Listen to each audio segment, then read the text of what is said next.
The PPAI Expo in 2022 brought the promo industry back together and showed the strength of our industry. There was in-person networking, live education sessions, and new business opportunities available to thousands of attendees.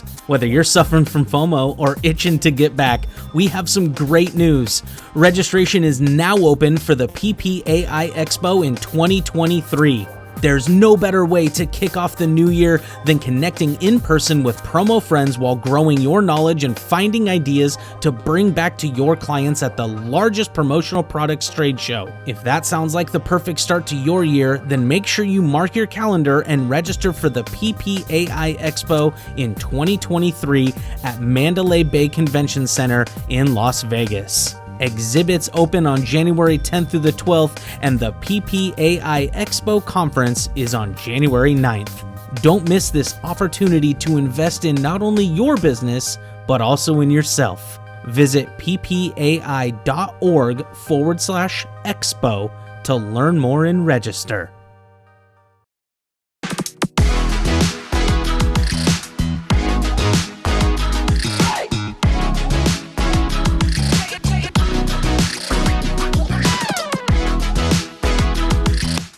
Hey there, and welcome to a brand new episode of Delivering Marketing Joy. I am your host, Kirby Hossman, and joining me today, a brand new rock star. She's an entrepreneur. She's a marketer, a rock star marketer. She's an author. She's also the CEO at Sizzle Force Marketing, which I love that name, Stephanie Nivinskus. Thanks so much for joining me.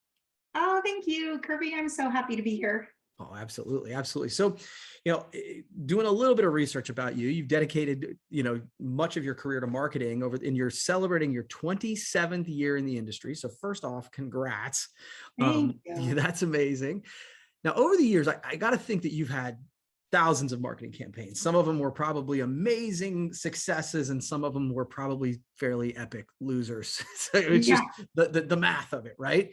So if you were given the opportunity to explain why marketing campaigns often fail, what would you say that it is?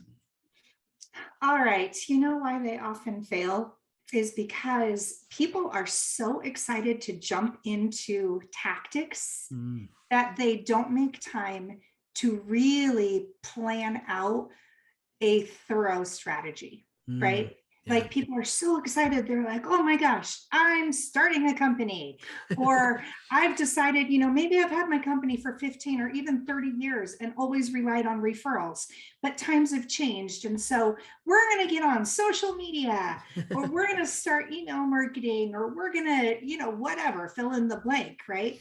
What happens is that people jump into these tactics without their well-planned strategy, and then they end up spending all kinds of money and time sharing the wrong messages with the wrong people. And so then they don't get the results they want. And then they're really frustrated. Oh, social media doesn't work. Like, well, it actually does work. You just got to have your strategy dialed in first. That makes a ton of sense. I think that, and by the way, I'm totally guilty of that, right? Because I get excited about a new idea and I'm just going to chase it down. And then when I haven't thought it all the way through, even if it works, the company's not prepared for it to work because I haven't thought it all the way through from a foundational perspective. So I think that's great advice. So what are the most important things to include in a marketing strategy like you're talking about? Yeah, I think there's really 5 must-haves and 2 really nice to haves. Okay. I like it. So let me tell you about the must-haves, right? First and foremost, you have to really, really know in great depth who your avatar is, right? There's a million ideal client exercises that are out there, one-pagers that you can find for free all over the internet, right? The problem with them is that most of them are really just so basic. They don't really get into what really drives people to take action. And so when you are creating your strategy, you need to have a very thorough avatar that is much more than just, psychographics and demographics, right? You need to get into what makes these people tick. What are the obstacles that might prevent them from taking action? What are their fears based on past experiences they may have had? If you don't know who you're talking to, you're going to say all kinds of things that they don't care about, right? Or don't like. Yeah. Okay, number two is a customer journey. Right now, Okay. this is a trendy word, or a couple of words, I should say, that over the last several years has gotten a lot of buzz. Okay. I think it's one of those words that a lot of people define in different ways in what it means. So Okay. when I say it, I'll tell you, I'm thinking of a 7-step journey that is going to walk your customer from the moment they learn you exist to the moment they become a raving brand advocate that you can't shut up about how great your company is. Okay. I love it. Okay. Can I go on to number 3? Yeah, please. That's good. I love it. That's good. All right. So number 3 is a competitive analysis. Okay. Because, I know sometimes people are hesitant to spend a lot of time looking at competitors because they're like, well, okay, I don't really care about my competitors. I am who I am. I offer what I offer, and there you go.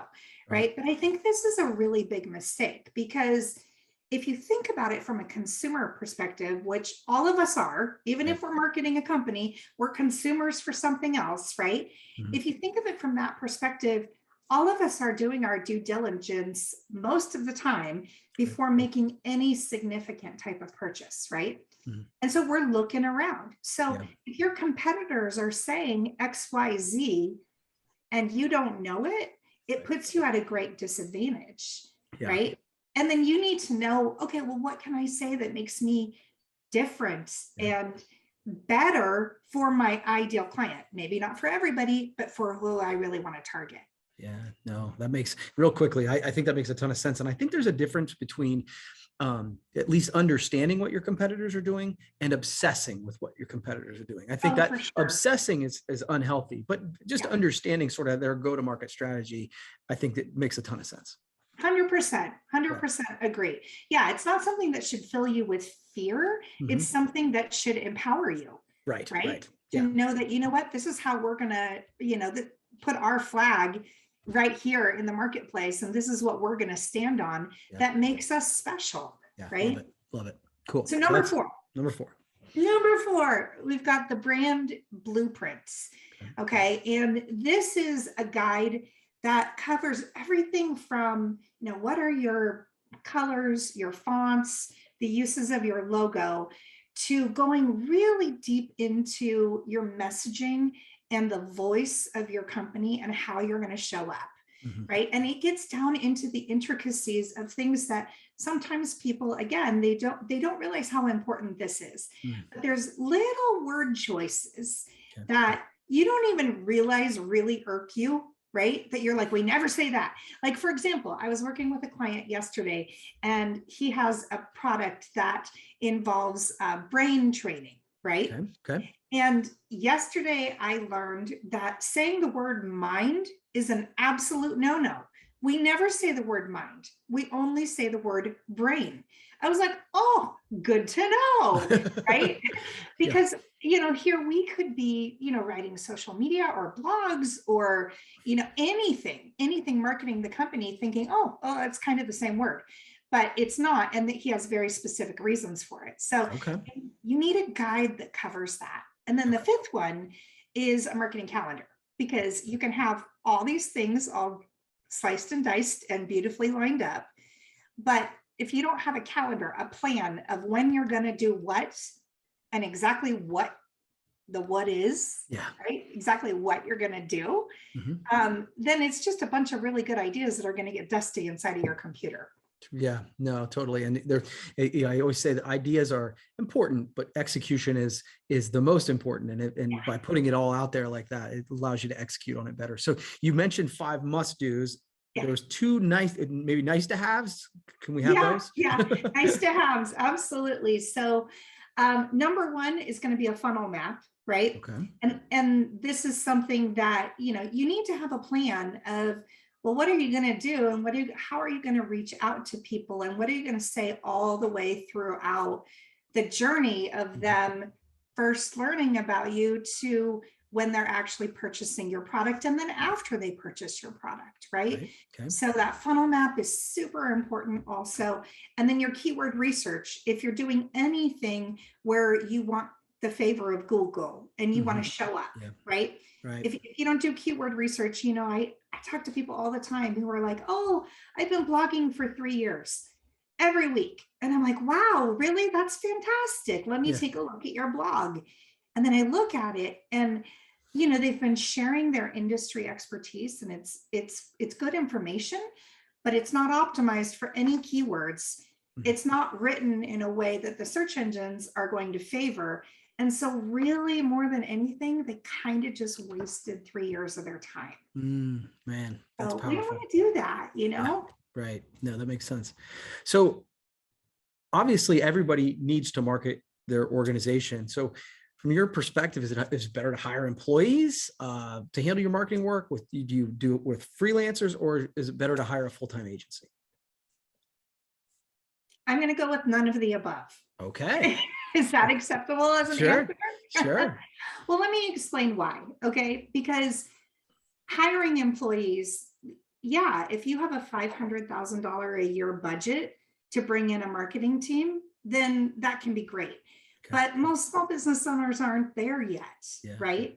They can't do that. So that is just simply not feasible. And one mistake that a lot of people make is they're like, oh, my best friend's niece knows something about social media. Right. So I'm just going to hire her part-time to help us out. Thinking that, okay, because you know how to mess around on TikTok, that you therefore are a marketing expert, and you're not, right? Yeah, that's right. So I think, if you have the budget to afford a full marketing team of people that really know what they're doing and people that aren't learning on your dime, then sweet, do it. But if you don't, then don't. Okay. So option 2, what was option 2 that you gave me? Work with freelancers. Freelancers. Freelancers, if you are a very, very, very small company, as in like a sole proprietor, okay, maybe having a freelancer help you out with some stuff is fine, right? But if you are scaling your company, if you've been in business for 5, 10, 15, 20, 40, 60 years, right? Whatever it is, freelancers, every freelancer has their own way of doing things. Every freelancer has their own voice, their own style, right? And they don't always play nicely together in the sandbox. Okay. And you need your marketing team to play really nicely together in the sandbox, because when they don't, it just turns into a terrible problem, right? Yeah. And then I think you said that the agency, hiring a full-time agency. Yep. Again, if you've got this like killer budget that can afford a full-time agency, then bravo, that might be a good thing for you. But if you do not, I find that a lot of companies don't need a full-time agency. What they really need is part-time services. Okay. They need a fractional CMO. In other words, that's the trendy word for part-time, right? So a part-time CMO, like a senior level strategist who really knows what they're doing, who has earned their stripes. And then they need a full implementation team to do the day-to-day. So if the strategist says, you know what, for this particular campaign, we need to have an email marketing thing happening, and we need to be advertising on TV, and we need to actually be showing up at these events and buying booth space. Right. And they need the team that can go out and man all of that, right? The people that can go out and run the booth and buy all the booth equipment and figure out what the flyers that you hand out should be, et cetera, right? Really, that's what most scaling companies need, is a fractional CMO with a team that can implement. Makes a ton of sense. Makes a ton of sense. Okay. Well, cool. So final question for you. There are like a million different things you can do in order to market your company, but what's the easiest way to figure out what you should do? Good question.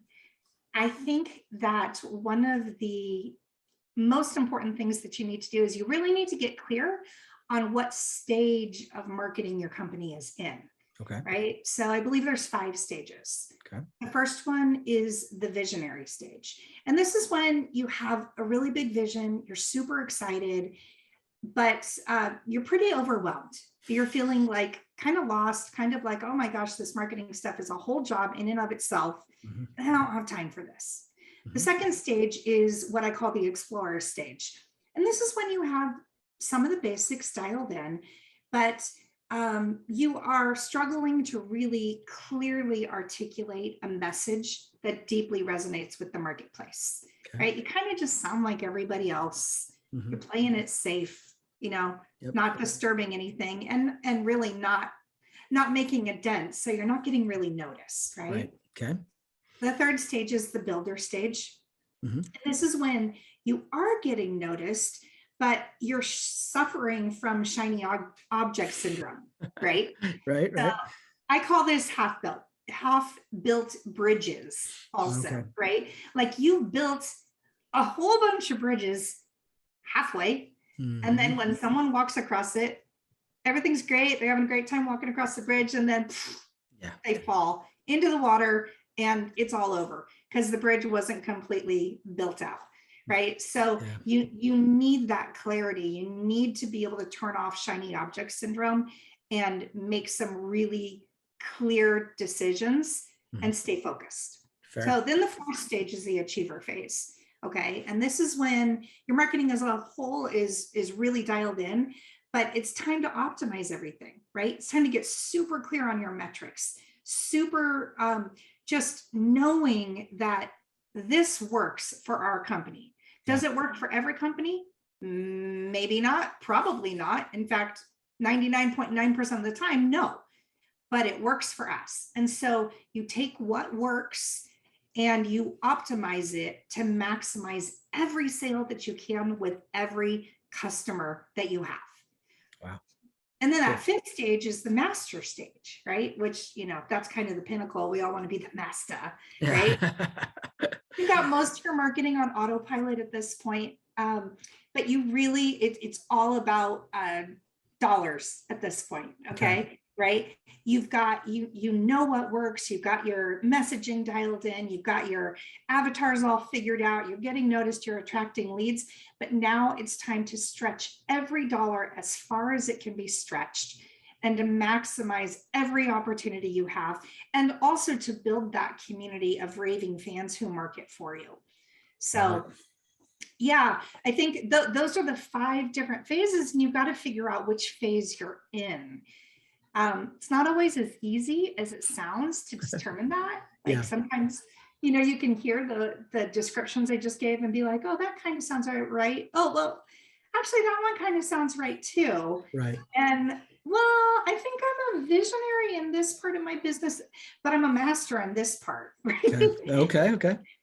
That's not going to help you. Yeah. So it's really dial it in.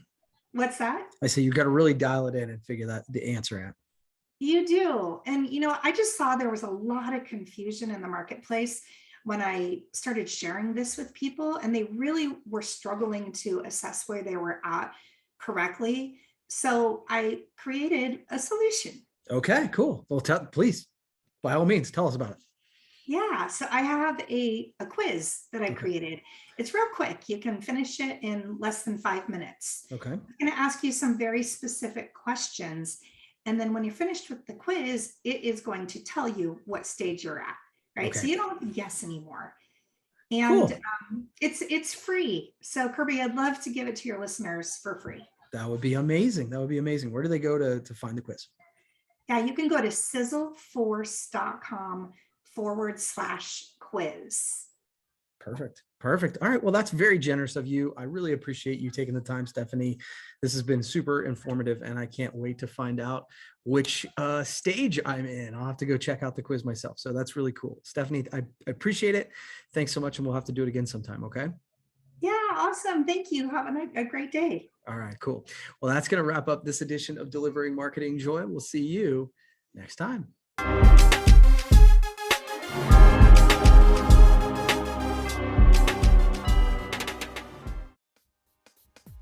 The PPAI Expo in 2022 brought the promo industry back together and showed the strength of our industry. There was in-person networking, live education sessions, and new business opportunities available to thousands of attendees. Whether you're suffering from FOMO or itching to get back, we have some great news. Registration is now open for the PPAI Expo in 2023. There's no better way to kick off the new year than connecting in person with promo friends while growing your knowledge and finding ideas to bring back to your clients at the largest promotional products trade show. If that sounds like the perfect start to your year, then make sure you mark your calendar and register for the PPAI Expo in 2023 at Mandalay Bay Convention Center in Las Vegas. Exhibits open on January 10th through the 12th, and the PPAI Expo Conference is on January 9th.